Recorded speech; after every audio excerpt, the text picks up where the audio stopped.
Hi everyone, welcome back to my channel and to another video. This is a design with me for the Wicked Cute sticker kit which came out this week.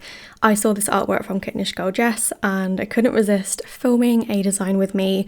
It's so much fun to work with Jess's artwork. She puts like so much detail and it's just beautiful, so I really wanted to film it for you and talk through how I put the kit together. So this is the standard vertical kit that I'm working on, and you just saw me rearrange my clip art. So when I download the files, it's all in one like folder, so I like to split it into the flat lay elements and the non-flat lay, just so that when I'm looking at the clip art to decide what to put where, it's a little bit easier for my brain to see like what possibly would work together. I always put the double box scene in the middle if there is one, just because it's nice to have a little double box and it kind of frames the kit and like gives me something to work off for the other bits. I then like to put the Fashion People like one on either side if there's two of them. This kit had like a Frankenstein, so he didn't have variations, so it's just this one kind of green skin toned Frankenstein costume. I then started working on one of the flat lay boxes, so this is kind of a food themed one.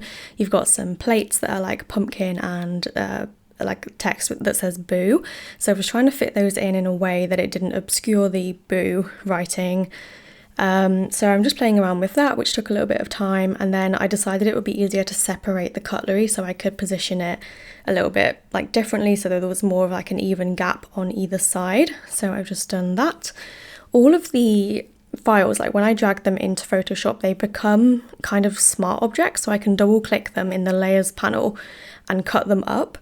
And then if you right click on the layer of like the item, you can say like duplicate as a new smart object, and then you can change one without it changing the other version.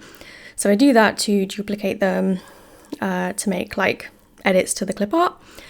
I'm happy with that flat lay box, so I moved on to working on one of the non-flat lay boxes where you've got the little cat in the pumpkin, and I think this cat is Jess's cat Heidi, because so if you don't watch Jess on YouTube, she does studio vlogs as well as like plan with me's and stuff, but on her studio vlogs you might see her cat Heidi, who is beautiful. I think she's a Norwegian forest cat or something like one of those kind of cats.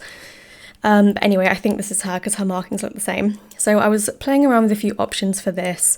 I wasn't sure how I wanted to position it, whether I wanted it to be with the little ghost or with the punch bowl. So I'm trying a few options, and then again with the bottles, I wanted them to be a little bit different to like how they were put in the image. So I cut them up, rearranged them a bit, and then I was like, maybe I should try a different colour pumpkin for the cat. So I swapped that, I think, near the end. So just a little bit of trial and error, sort of moving stuff around, but because I do use like clipping masks and I design in Photoshop and stuff, it means I don't really have to like, I can tweak things a lot. I mean, maybe you can do this in Silhouette, but I've never really designed in Silhouette, so I'm not hugely familiar, but you can kind of just keep tweaking things. I never really flatten my files, which means they are huge, but it also means that I can change things quite a lot. So I am then just tweaking this box again because I decided I didn't want the cat there, so I've replaced it with the Do You Like Scary Movies light box, and I'm just moving some food bits around just to try and fit it all in. I think I was trying to put too much in one box, so I removed the drink because it was just a little bit like I couldn't fit it all in a way that it like I was happy with the scale. So still tweaking things. I then decide that I do like that box. I've put the little pretzel finger, which I think is a flat lay element, but it works kind of both ways, so that's fun. I then work on this other flat lay box, so I've got the spooky flag and some little donuts, and we've got this like kind of like a trick or treat bag with some sweets in it. So I took some of the extra sweets away and I put them back later in like a different position, but this gives me a little bit more flexibility, like positioning the box and like choosing the angle and stuff. So that's what I'm tweaking now. And then I'm just moving the cup around because I knew I wanted it, but I didn't really know where to place it. And then as you can see, I've taken the sweets like separately again, and I'm just positioning them in a way that kind of fits in the like blank areas, like more so than it would have if I'd like tried to position it how it was. So lots of just like trying to fill in little gaps. There's some bits of confetti in the clip art as well, so they're really good as gap fillers. And then we've also got this little ghosty garland which I put in the corner. I then placed a little bit more confetti, and I'm individually placing tiny little stars because I really wanted to like perfectly fill the slightly larger gaps, and I don't know, it annoys me if I can see the slightly larger gaps. Then I'm doing the background, so I normally try and pick like a wood texture or marble or something, and this dark wood was from, I believe it's a couple of years old now, but Jess did a set called Little Witch and it had this in it, so I went into my emails, found the old download and downloaded the dark wood because I thought it would match really well, so that's what I went with for like the texture of this kit. Then for the boxes that aren't flat lay, I never really know what to call these, like I call them front facing boxes, but I don't know what like other people call them. I will do a layer stroke on the wood just so that it kind of looks like it was, like it looks like it's the end of an image rather than just kind of not having a border, because all of the other art has like a black line around it, like the line art. So I just do that because I think it makes a big difference. I don't know if anyone else notices. Then I'm just putting in the backgrounds for the boxes with the people and the front facing clip art. I then decided that I didn't like the pretzel, so maybe that was not the best idea when I put that in, but I replaced it with some little bits of popcorn which were part of the clip art as well. And I think this does work better because like the box is kind of movie themed with that you do like scary movies, so to put the popcorn there it looks a little bit better and more balanced, I think, because the pretzel was nice but it was only really on one side, so the popcorn looks more even. The standard vertical kit has 2 more boxes, so I go and do those on the second page. I've just used one of the scenes, which is like the front door, and then I worked on another flat lay for this one, which is Hans holding a little spooky movie night ticket, and I've just arranged some clip art, like some popcorn and some movie snacks and the pretzel fingers again, just to create like a scene. I do often get questions on how I learnt Photoshop and if I would be willing to do like a tutorial, and unfortunately I don't really think I am like qualified to teach, because I have learnt so many things over the years, and like even now like I'll learn a new technique and it will be so much better than the way I've previously done things, but it's like my knowledge is just a result of years of playing around in Photoshop. Like even before I made stickers, I used to make like edits of games, and I would make like Neopets layouts and stuff like that, like forum signatures. So I've been playing around on Photoshop since I was like a literal child, and I've just picked things up over the years. And a lot of the ways, well, I think the way that I do a lot of things is probably not really the best way, but it's just because I have like a way of doing things based on something else. So I don't really think I would give like a very good tutorial.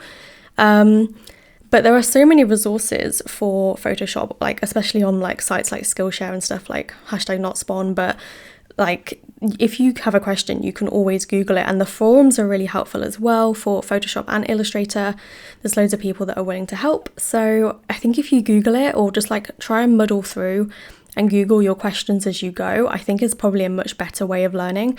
And like I personally learn better by just doing anyway. So I really wish I could show you an example of like how I used to design in Photoshop like 8 years ago, because it's nothing like what I do now.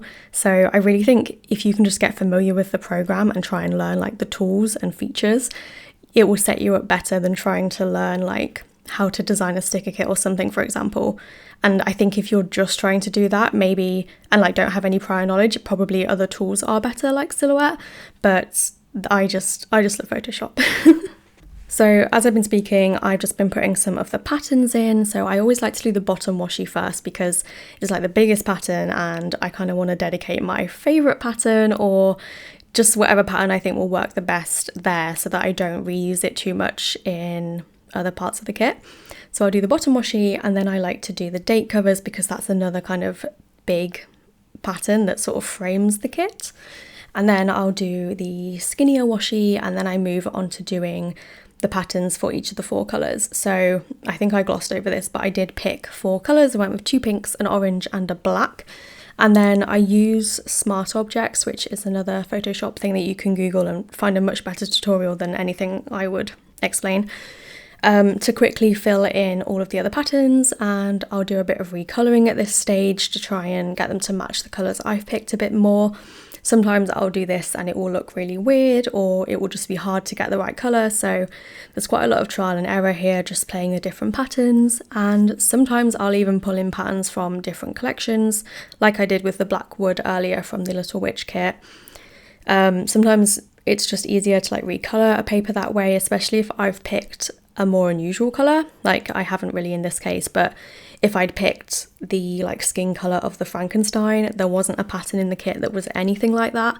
So it may have been easier if I was going to do that to go and find like a greenish bluish patterned paper from a different set, bring that in and then tweak it to be the right color rather than trying to make a pink green or something. So I just position these, and sometimes this takes a little bit of time because I really want them to look kind of even with the distribution of like the pattern on the box, and then I'll go back to how the main kit looks and check that the box looks right.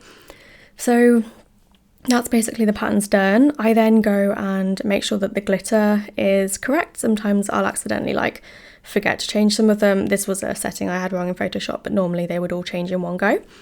And then I just replaced the patterned flag as well on page 2, which is always just like a random pattern because each flag has its own colour, but then there's this random flag that needs a pattern. And what am I doing? Oh, I think I switched the order of some of the colours, so I then had to swap the papers, which is a little bit annoying, and as you can see I got it wrong, so I then had to go and fix it. So then I just have to rearrange them again and make sure that I'm happy with the positioning and swap the glitters because that would be a disaster. Then I just have to name the kit, and I tweaked a little bit of the full boxes again just because I wasn't quite happy.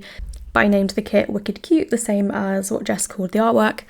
And then I get to plug it into my big print file, which is just a file that I set up for the Graphtec to make it easy for me to print now that I don't use Silhouette.